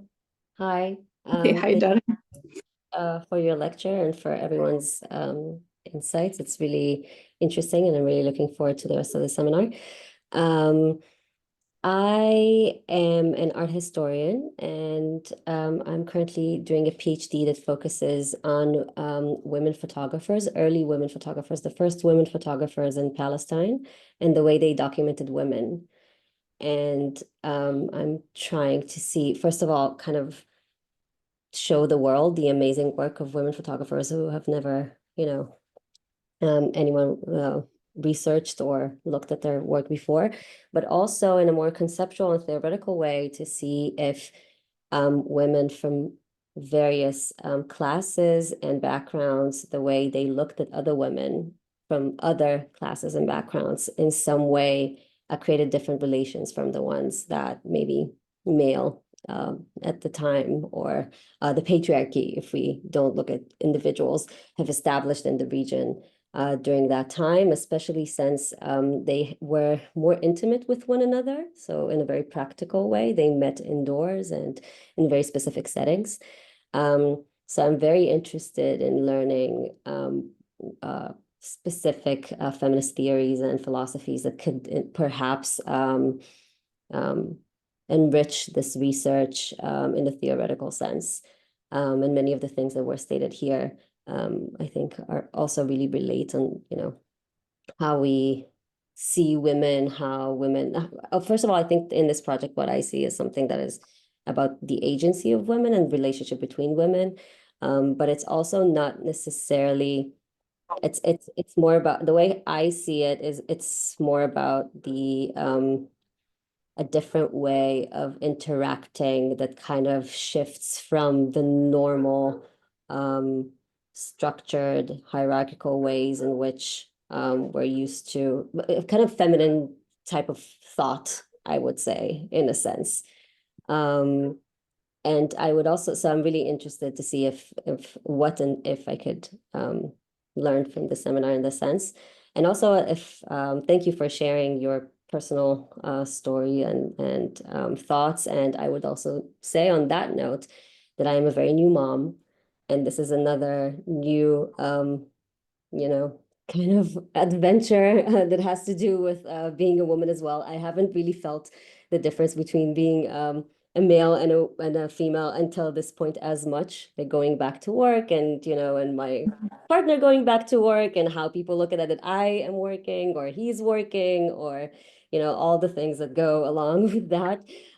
Taking, doing the certificate program while I have a baby. So yeah, so also I've been researching femininity and womanhood and feminism for a long time, but this is, I think, the moment in which I feel it really in a very personal way the most as well. So yeah, thank you.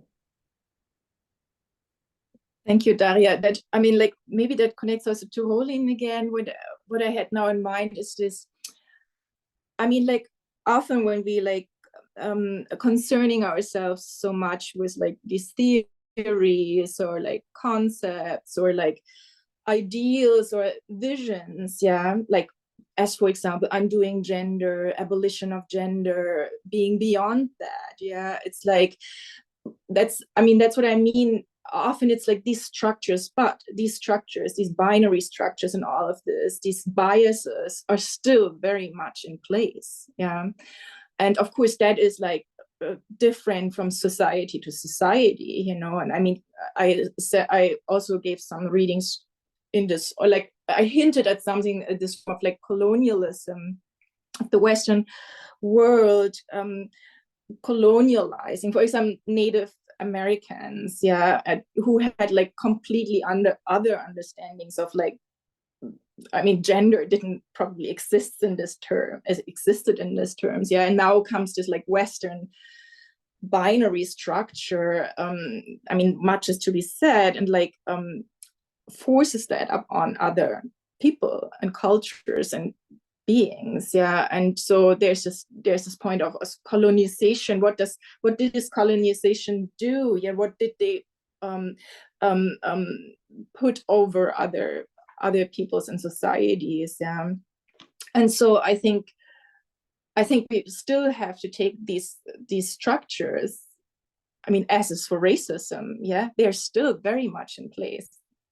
I mean, we are still very much dealing with them. And that's what I mean also with, like, when I brought this concept of the big brother likes and don't likes, as we say, okay, this is not patriarchy anymore. Okay, we can use the term hierarchy, but still these forms, these biases are still in place, and we still have to deal with them, even though we might want to wish we already are somewhere totally different. So there is still this like discrepancy of like theory and matter, or like form and matter, or like the materiality of things. I mean, just hinting on some things. These are big topics all, but thank you, Daria, and congratulations. Mitali.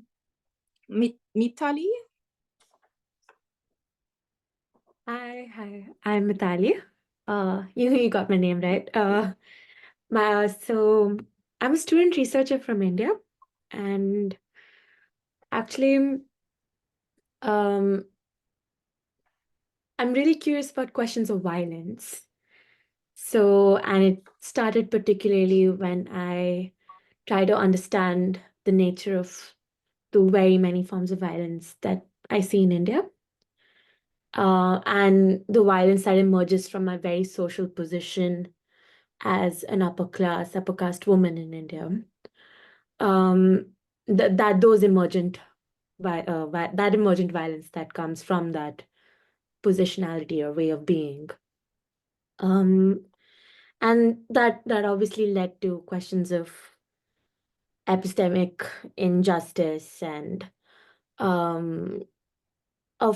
questions of how it came to be that certain forms of knowledge and lot of forms of knowledge in India aren't even deemed as knowledge or deemed as worthy knowledge.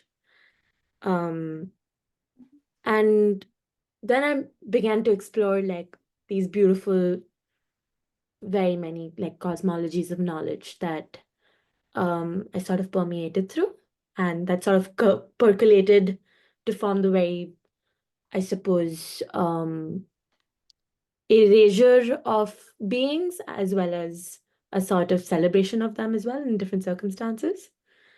And all of this sort of took place outside of the canon, or outside, or sort of at the margin. I'm not sure ontologically how I would place it, but it happened beyond the canon of Western epistemology. So when I started learning philosophy, formally it was always through a very fixed Western canon, where all other forms of philosophy, or even the Judith Butler's question of philosophy mirroring itself, what is this other philosophy and what is this excluded philosophy that came into question. I decided that, okay, I need to step away from formalized philosophy and that very rigid Western canon of philosophy to see and answer my questions of violence in India and maybe beyond it. And yeah, so I guess through that I got introduced into new materialist feminist theory, that of Rosie Braidotti, Donna Haraway, Karen Barrett, Erin Manning. I'm studying their work at the moment, and I'm just trying to understand how maybe one could craft the possibility of a world of many worlds, or what that even means, like the Zapatista said.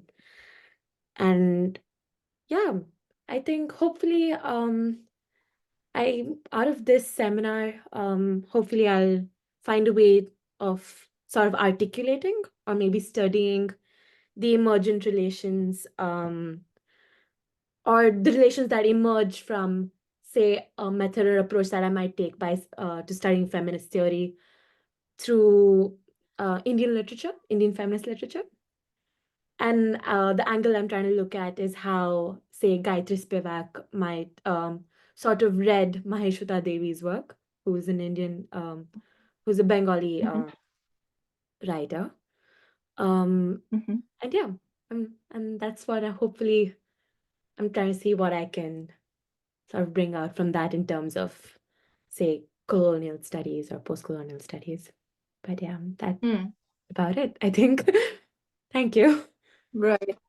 And just a question back to you, Mitali, is it then for the question how you can reinsert yourself into the philosophical canon or in philosophy to find your place in philosophy, or rather staying outside of it?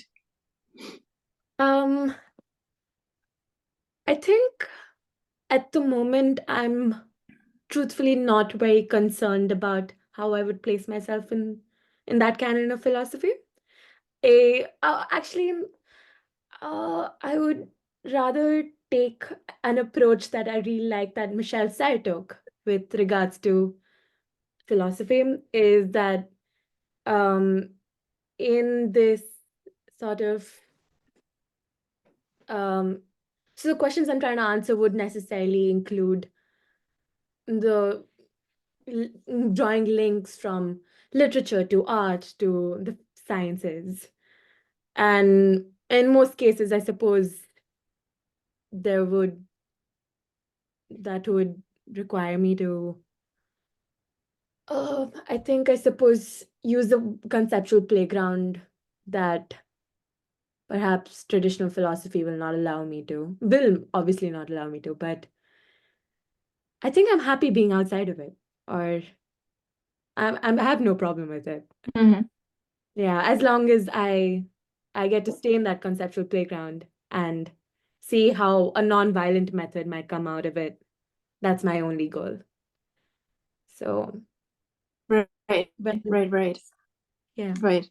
I had to think about an quote by Catherine Malabou, but I have to look it up again, where she speaks about this, like she speaks herself, she's a French philosopher, about like this little bit to divorce herself from philosophy a little bit. Yeah. So she has to go on her own path on her own. Yeah. So I was just reminded to it, and she says something in a way of like power can do nothing against power, or something like it. But I have to look it up again. I don't want to slander it here, and I can bring it up next time. Okay, thank you, Mitali. Thank you. I don't know, so Sophia or Johanna? I believe Johanna was first. Oh, thanks, either one.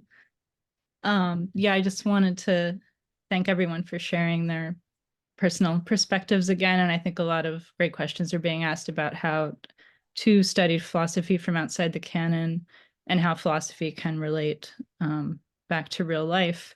So hearing about your experiences in academia, Kerstin, it reminded me a bit of when I was in grad school, which I think was a very different experience. This was about a decade ago, but by the way, I'm in New York. I'm an artist. And in my graduate school for art, I ended up not really having much of an art theory course because we had been assigned this book that was like 100 years of art theory. And there were only 3 women authors in the class. So in the book, I mean, so then the class ended up kind of rebelling and saying like, we refuse to read this. And then the professor kind of just dug himself into a hole saying these ridiculous things. Like he said he was sorry, but that most women had died in childbirth, like in the early 1900s. So even if they could have been great writers, like they died before they would have been able to. And then he ended up resigning from the course because he didn't feel able to teach us what we wanted to learn. And then in the end, I kind of went through grad school without ever having much theory. We ended up reading like those 3 women authors in the book, and that was it. So I mean, maybe I lucked out to then not be kind of stuck in the canon, but I also felt then in the end like I had not much experience with theory. So now here I am at the News Center, and I am still trying to answer these questions for myself, like what role will it play in my work and why are we here? So yeah, I'm just very excited to take this course and address all these things from like a perspective more grounded in real life. Thank you, Johanna. I mean, when you said like the study philosophy outside of philosophy, I mean, I really, yeah, that goes also back to Mitali, what she was saying before, Exactly. which seems to resonate and come up again and again. Yeah, just studying it from outside of philosophy seems to be the safest place somehow. I don't know. And what does it say about philosophy then, you know? Right. Thank you, Johanna. Sophia. Hello, Kerstin. Hello, everyone. I'm Sophia. I'm speaking from Russia, Moscow now. Kerstin, thank you for your talk, and it really made me think again about the amount of experience of epistemic and, you know, everyday injustice I do repress, because I kind of don't want to dwell on it, but at the end of the day, it's a major part of my experience that shaped me and still shapes me. And I don't really have questions at this point. My background is in classical studies, which I left, and now I'm transitioning towards, among others, critical theory, partially because of my experience in field of classical studies. And in classical studies, you know, epistemic injustices start from my position as a female student right up to interpretative and textological work with ancient texts, especially ones written by women and about women and towards women. It's like, imagine to study Sappho, it's like a case of epistemological interface. It's like, it's crazy. And I'm thinking now what we are to do with, all cultural canon, not only ancient texts, but philosophy and all that, and with the reproduction of knowledge overall, and how do we practically implement other way to do it, to read, to transmit the knowledge. So I'm really looking forward for what we are about to discuss here. Thank you. Thank you, Sophia, for sharing. Right. I mean, for some people, it even would bring up the question of the canon, and I asked that in the syllabus as well, and it will be a topic next week, obviously. Do we need a canon to begin with? But what does it mean if there's no canon? Yeah, so and how do we relate to history? Yeah, philosopher to history of philosophy. So that just came up with this. So some people would completely refuse the canon to begin with, and many people do. Yeah, and they say, I don't want to have anything to do with it. But I don't know if it's so easy. Yeah, these are the questions to discuss. Thank you, Sophia. Anyone else, or does anyone else want to say something? Clarice? Oh, you can hear me? You can hear me? Yes. Okay.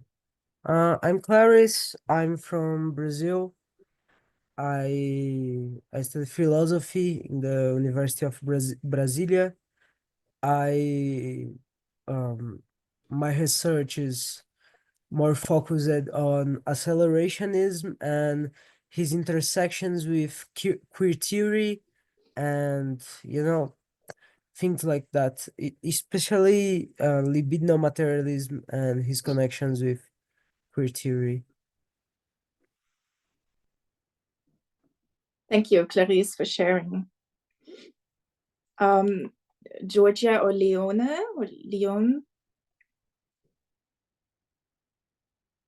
Hi, I'm Leon. I have a background in philosophy. My interest in this course is kind of from I'm also interested in the very meta-philosophy perspective and questions of objectivity. Specifically this kind of issue we seem to be getting into about like the postmodern proliferation of perspectives and frameworks versus this kind of like abolition of gender, and then does that mean we abolish like all social positions, and then is that just falling into a different like universalism? And then also I really like the reading on like kind of scientific language and someone else's talk about languages of belonging and how the kind of rhetoric of science has been, there's this kind of like reactionary feminist literature of like auto theory and how auto theory like really integrates the self into work, and then how that's often seen more as like literary nonfiction or like creative work as opposed to philosophy. So I think that's probably all I'll say. Oh, my like relation to feminism is like, I studied a lot in like high school, then I got more into like queer theory and post-colonial theory and stuff like that. And now it's kind of like, and then like xenofeminism. But yeah, I think feminism is like a broad thing, and yeah, just trying to figure out where I stand more in that as well.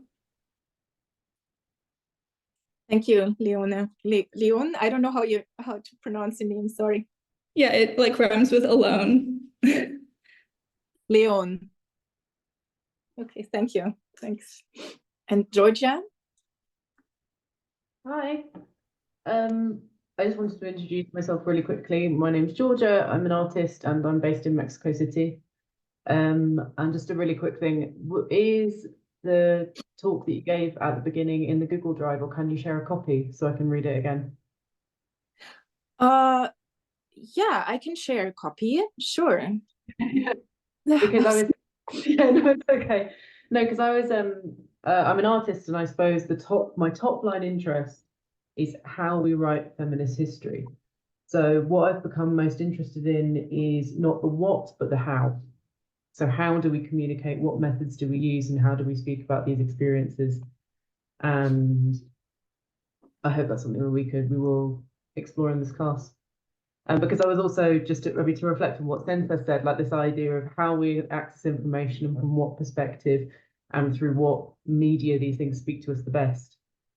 I think is a really important question, because I was actually interested why you chose to read the script. Why I chose to read from the script. Yeah. Yeah, that's I mean, that's about something so personal, you know. As supposed to speak freely, exactly. That's always a big question. I just spoke the other day with someone about this. I mean, like, because like seeing like other women or female philosophers like Catherine Malabou or like many others who read always from scripts. Of course, there's a form of like, I mean, absolutely for me, this like anxiety, yeah, because my brain is a mush often in these like very intense, like tense situations, yeah. And that's, I spoke to this, I had this reference to this one philosopher, this woman who speaks about the confidence, yeah, that she doesn't feel confident, yeah, unlike her male peers, for example, yeah. But I definitely don't have that confidence to speak that freely, or I have to earn it for myself and learn it for myself, yeah. So it's much more this like, okay, I put a lot of effort into thinking about this beforehand, yeah, and writing it out. Will it be different in 20 years if I'm still alive? I don't know. Yeah, that could be, but definitely a very important question to think about this. Right. Thank you, Georgia. Absolutely. Like, I think, what does it mean to speak, to feel like, I think is like the baseline question, which I'm really interested in exploring. Right, and it is very connected to, I mean, absolutely to the philosophy, the question of the knower or the sub-knower, you know, who's the knower, who's the sub-knower, the confidence coming with it, yeah, which I don't have, yeah. And as I also spoke to Luce Irigaray, when she speaks, when she has the anxiety, stage fright in front of this community, yeah. Yeah, absolutely. Is it related to all of these questions? Oh yeah, I mean, I was wondering, because we are now coming close to the end, if we should briefly talk about, I see Shelley that you have your hand up, if we should briefly talk about the in-class, the presentations, yeah, just to clarify that. So as so next week, the topic is like historiography and the formation of philosophical canons, as you see. And I don't know how many people read already some from the text this week, which I offered to feminist epistemology and epistemic injustice. How many people had already the chance to do that? And as I said, you know, given the circumstances of how this class came about and what it is, I'm really heavily relying on all of your participation here as well, to read the texts and to present on texts or on a topic which you think fits under that umbrella. So I gave a couple of different texts for next week. Speaking to the historiography and the formation of philosophical canons, so to speak, to how do we relate to our history. So the idea is to give in-class presentations for a text you choose from these texts, and sign up in a sign-up sheet, which Savi has. I don't really know where Savi is. Right. Savi, you managed the sign-up sheet, or for the presentations? Yes, at the end of the class, I will share the link in the email for everyone. Right. So like roughly 10 to 15 minutes. And you can do that also, as I learned, in groups of 2 to 4 people, do it together. I don't know how that plays out in the end, Sabi. Or if you have a suggestion under the umbrella of the topic of the class, of the specific class to speak about, which you think it could fit out of your own expertise. Yeah, because you all have, of course, your own expertise to all of these things, much more than I have. So you're also very welcome to contribute to that here. Are there any questions about these presentations?